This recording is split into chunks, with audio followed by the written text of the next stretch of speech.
예, 예, 안녕하세요. 모바일 신문증 구축 사업 소개 및 추진 현황에 대해 발표를 맡게 된 행정안전부 디지털 안전정책과의 박분수 사무관이라고 합니다.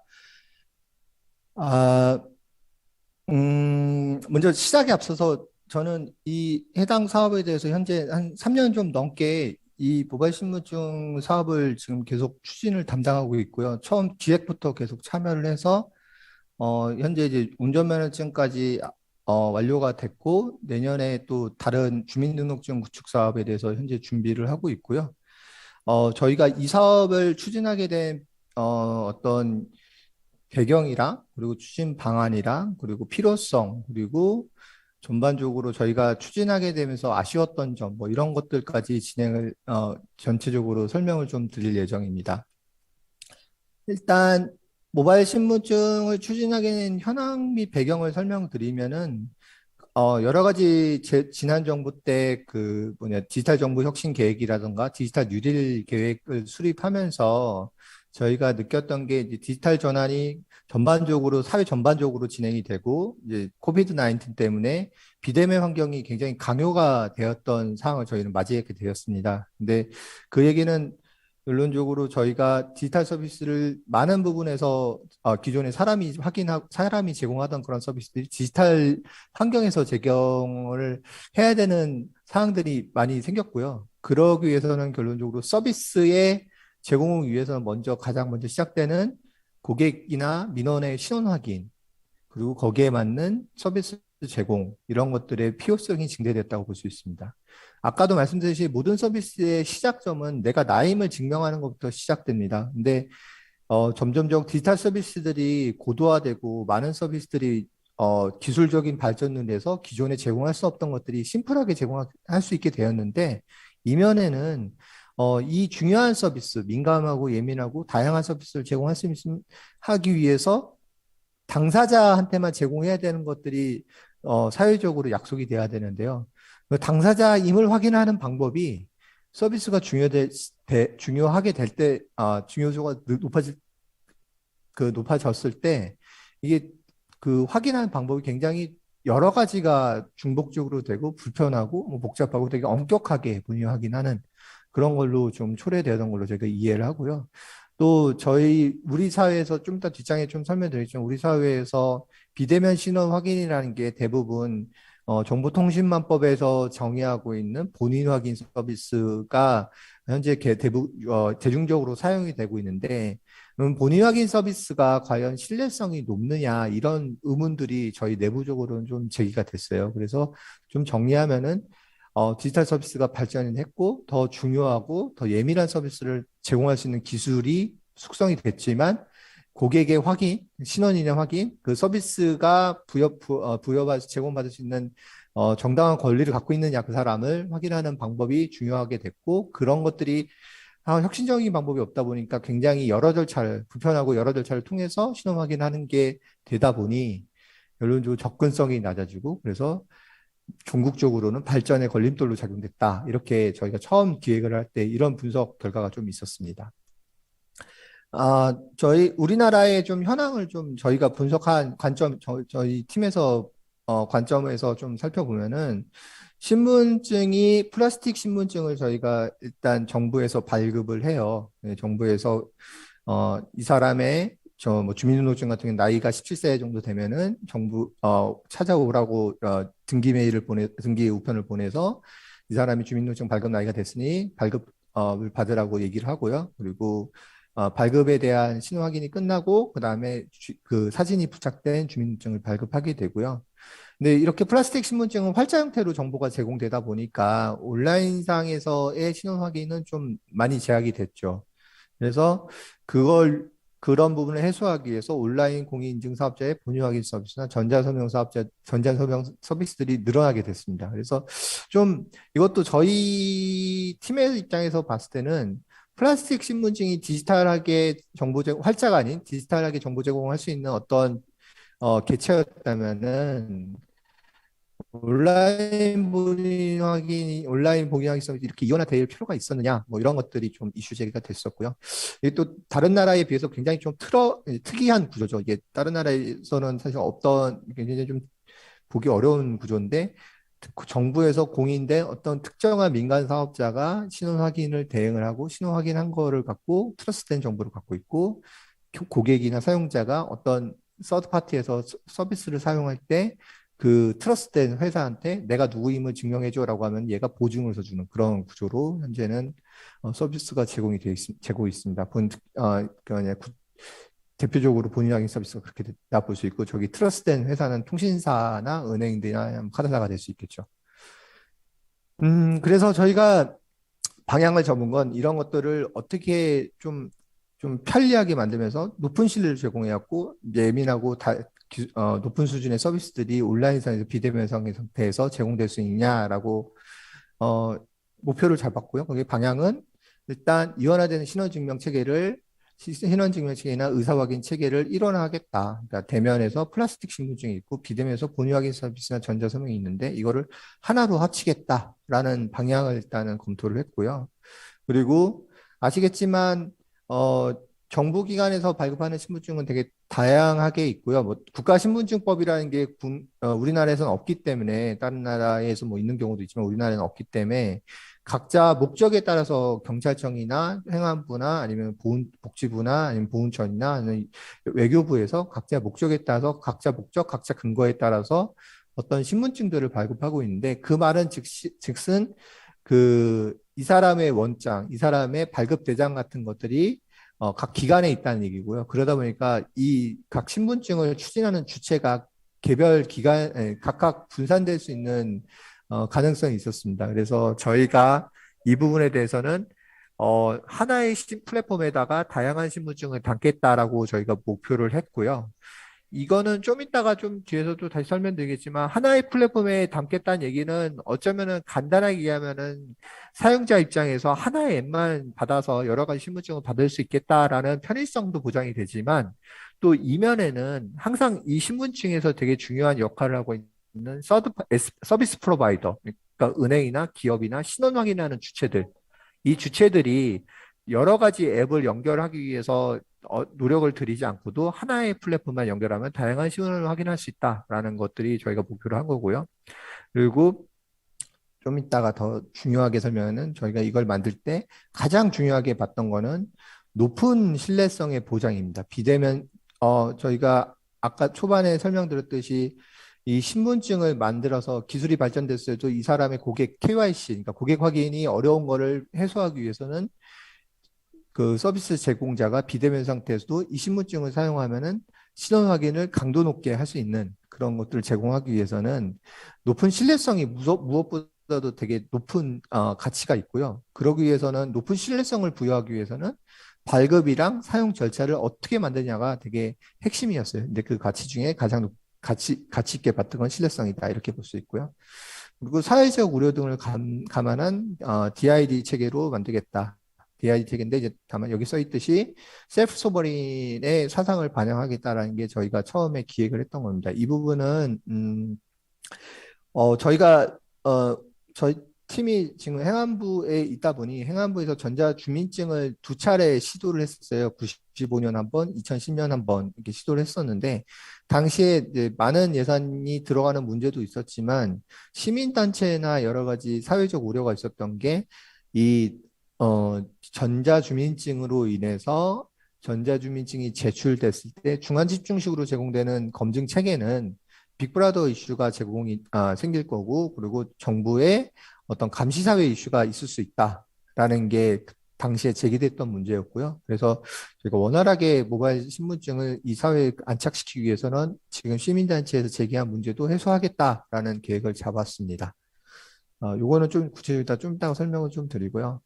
그래서, 전체적인 구조를 지금 아까도 처음 설명드렸듯이 저희가 하나의 신분증 플랫폼에 운전면허증 지금 구축된 상태고요. 올해 말까지 국가 유공자증을 추진하고 유공자증을 라운칭하는 거를 내년 상반기에 검토를 하고 있고요. 그리고 그 다음에 지금 준비하고 있는 게 주민등록증입니다.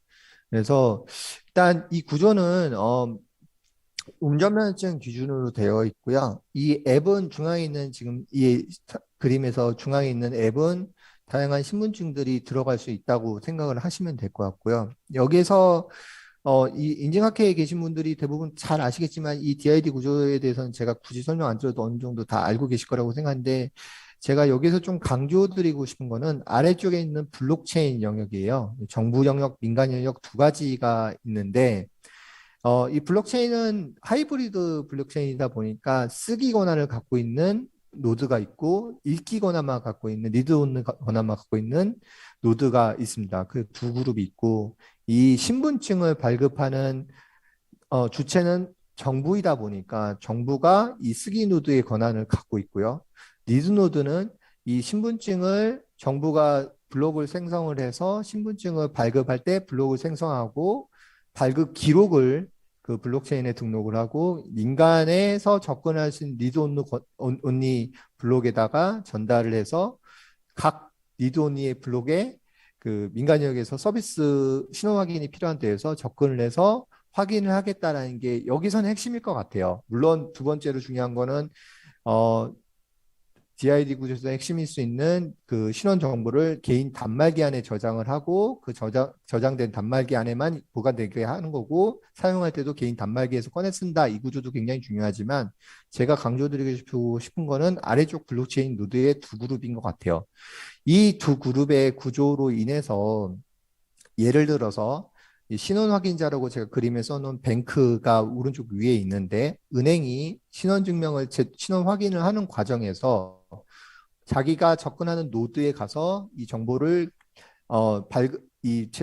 제출받은 신분증을 검증할 수 있는 정보를 가져올 건데 기존의 시민단체들이 걱정했던 거는 이 노드가 분산되어 있는 게 아니고 하나로 돼 있고 그 하나의 운영 주체는 정부이다 보니까 정부에서 이거를 뭐 감시할 수 있지 않냐 뭐 이런 우려 제기였는데 이렇게 분산해 놓은 오른쪽에 있는 민간 영역의 블록체인의 분산된 구조들은 아까도 말씀드렸듯이 일단 리드 온리 권한이기 때문에 이거의 블록에다가 접근해서 가져온 사람이 누구인지 이런 기록을 할 수 없다는 제한이 생기고요.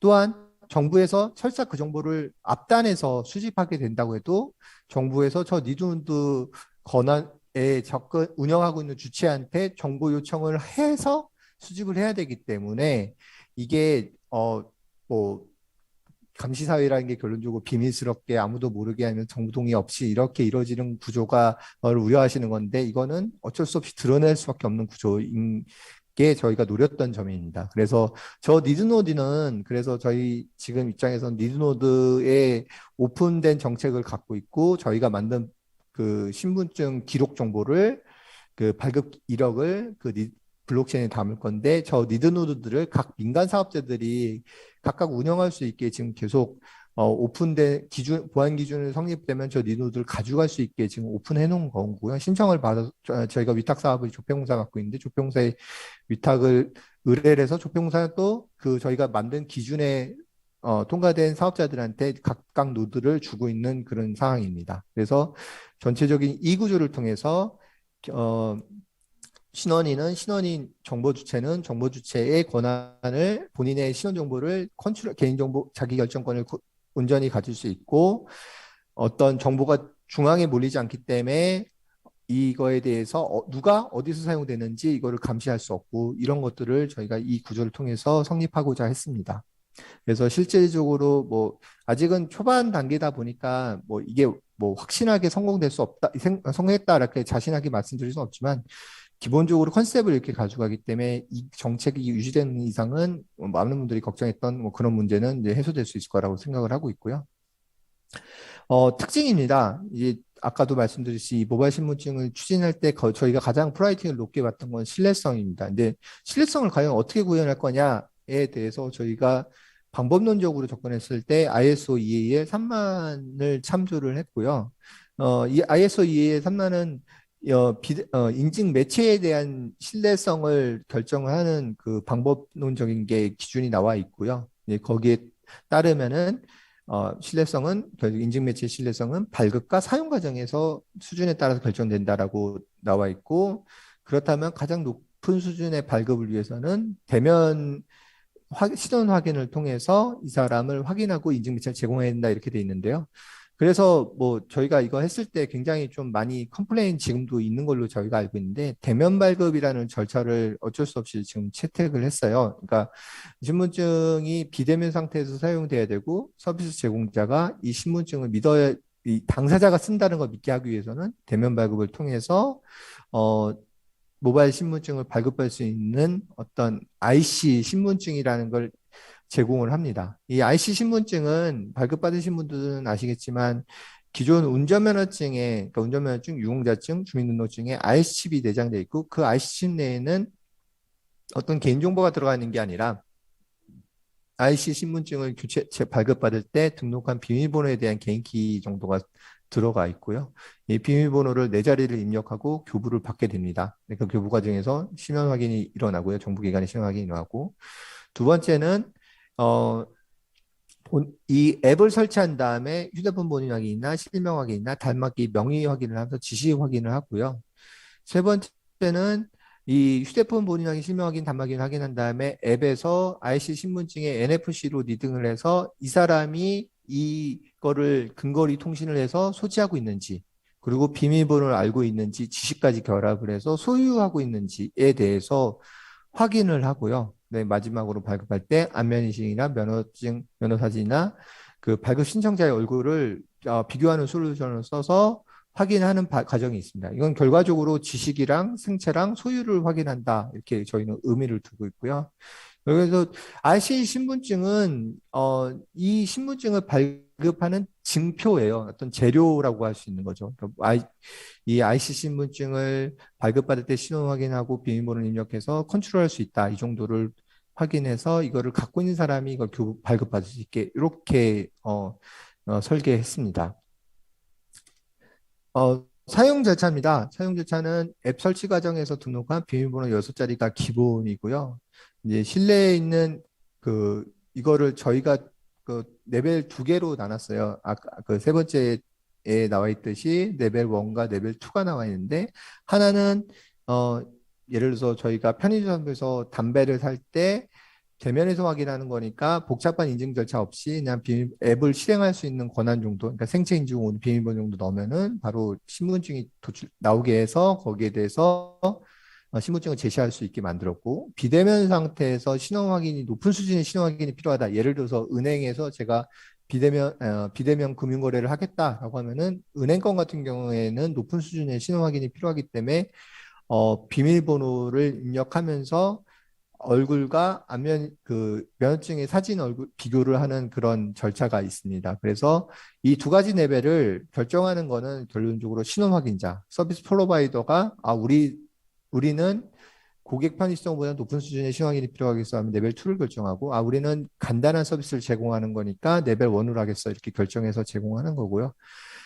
저희가 안면인식 같은 경우에는 좀 많이 고민을 했었어요. 네, 원래는 비대면 발급도 고민하면서 안면인식으로 갈 수 없을까 이런 고민을 하면서 검토를 했었는데 음, 그래서 지금 비대면 발급에 대해서 조금만 저희가 검토했던 거를 약간 설명드리면은 정부 입장에서는 비대면 발급을 하게 된다는 얘기는 결론적으로 기술에 의존해서 비대면 상태에서 확인해야 된다는 상황이 되는 건데 그런 기술 경쟁적인 구조로 갔을 때는 결론적으로 자본이 많은 사업자가 유리할 수밖에 없고 정부의 정보화 사업 구조상 계속해서 예산을 투자해서 그런 기술 경쟁을 하기는 좀 어려운 구조다 보니까 대면 발급을 선택을 했고요.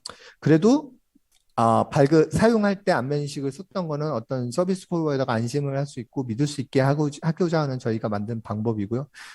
이 안면인식에 대해서는 아래 나와 있듯이 파이도 바이오메트릭스나 구글 안드로이드에 비해서 모바일 신분증 굉장히 높은 수준의 그 인증 테스트를 해서 지금 그냥 얼굴 비교를 하고 있습니다. 이 보안이 워낙 높다 보니까 사실은 저희가 막상 운영하다 보니 이게 사용에 약간 오판이 나는 경우가 굉장히 좀 많더라고요. 이게 빛 반사나 이런 것들을 다 위주로 오판을 해서 하는 경우도 있다 보니까 약간 그런 컴플레인 듣고 있지만 아직 현재 기준에서는 굉장히 높은 수준의 안면인식을 쓰고 있다라고 좀 이해를 하시면 될 것 같습니다.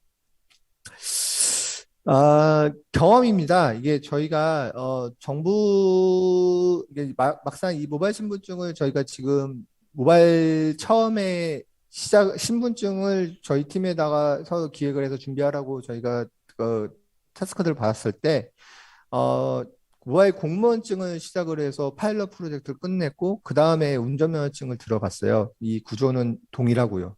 물론 플랫폼 자체는 조금 공무원증 같은 경우는 업무용이다 보니까 분리된 블록체인을 쓰고 따로 모바일 신분증이랑 같은 플랫폼을 쓰고 있지는 않지만 구조적으로는 동일하거든요. 근데 공무원증을 구축했다가 운영하고 그냥 운전면허증 넘어갔다가 이제 유공자증 구축하고 주민등록증 넘어가는데 이게 이렇게 한 3년 정도 해다 보니까 이게 약간 한계가 있긴 해요. 그러니까 이게 예전에는 프린트를 딱 해서 프린트 주고 그거를 쓰는 거야 뭐 육안으로 확인하는 거니까 저희가 그 이상은 개입할 필요 없이 법적으로 제도만 만들면 바로바로 신분증이 인증이 되는데 디지털 신분증 같은 경우에는 서비스 연동이 필수 있기도 하고 각 사업자들이 그 요구하는 기술 지원이나 이런 것들을 대응을 해야 되는데 저희가 정부 사업이라는 게 대부분 예산이 이렇게 넉넉하게 부여되지 않기 때문에 이런 기술 지원 같은 게 굉장히 좀 한정적이에요. 그러다 보니까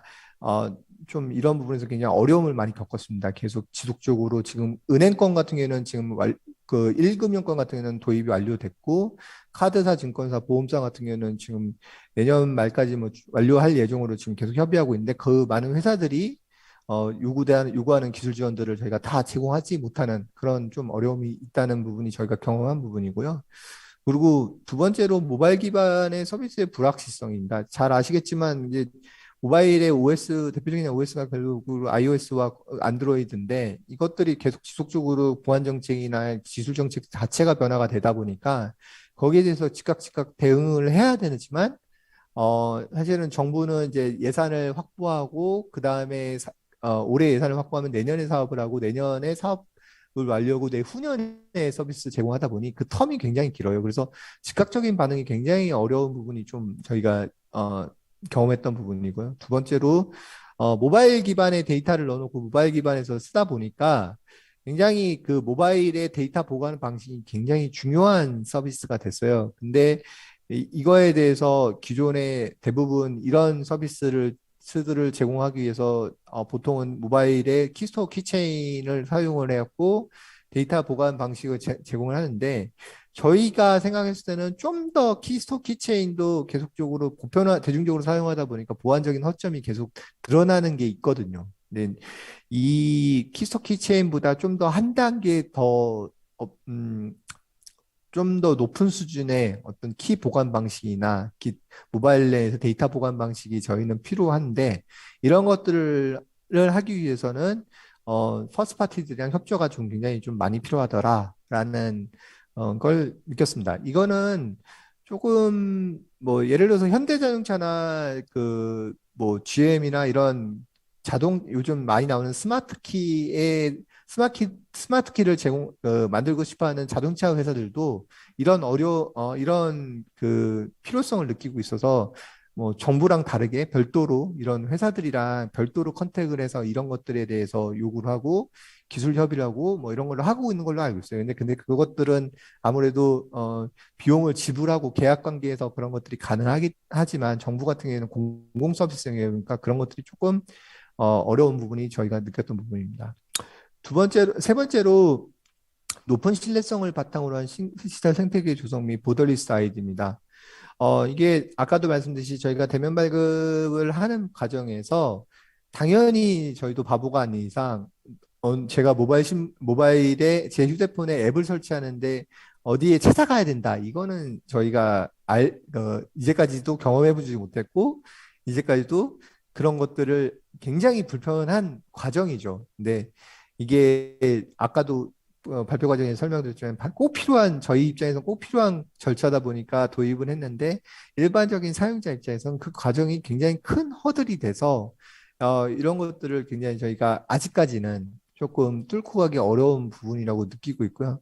다만 저희가 생각한 거는 발급이 편리해서 많이 발급하기보다는 이걸 한 번만 발급이 불편해도 한 번만 받으면은 모든 그냥 많은 곳에서 신분증 대용으로 사용할 수 있다라는 걸 목표로 하고 있고요. 그래서 저희가 지금 노력하고 있는 거는 발급 절차에 대해 개선이기보다는 그 모바일 신문지를 활용할 수 있는 활용처에 대한 확산에 굉장히 목표를 많이 두고 있고요. 그리고 이거 외에도 사실 저희가 이 사업을 계속하면서 저희가 실체가 나오기 전부터 굉장히 많은 나라에서 이 디지털 아이디에서는 되게 관심이 많으세요.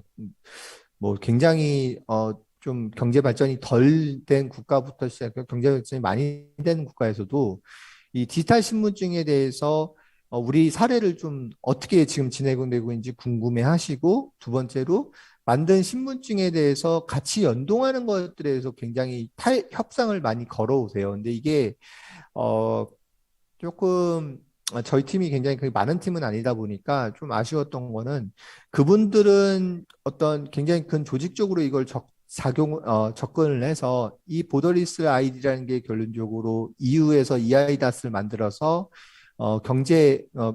그 디지털 경제 그 확산에, 보더리스 그냥 경계 없는 디지털 경제 확산에 통합을 목표로 했듯이, 다른 국가들도 어, 그냥 오프라인에서는 어쩔 수 없이 물리적인 위치 때문에 그게 불가능하겠지만, 온라인상에선 디지털 경제에 한해서는 신원 확인만 상호 간에 인정해 줄 수 있다면, 자국의 다양한 디지털 서비스들이 다른 나라에서 원활하게 제공할 수 있겠다라는 판단이 들기 때문에, 디지털 신분증에 대한 어떤 가능성을 엿보고 저희한테 협상을 많이 요청해 오는데, 저희도 아직까지는 경험이 부족하고 이거에 대해서 검토가 많이 안 됐기 때문에 조금 고민되고, 어떻게 접근해야 될까 여러 가지로 공부를 하고 있지만, 가능성이 분명히 있지만 이거에 대해서 아직까지는 저희가 준비가 좀 덜 돼서 어떻게 좀 좋은 방식으로 우리나라에 이득이 될 수 있는 방식으로 접근해야 되냐, 이런 것들이 현재 제가 지금 고민하고 있는 내용입니다.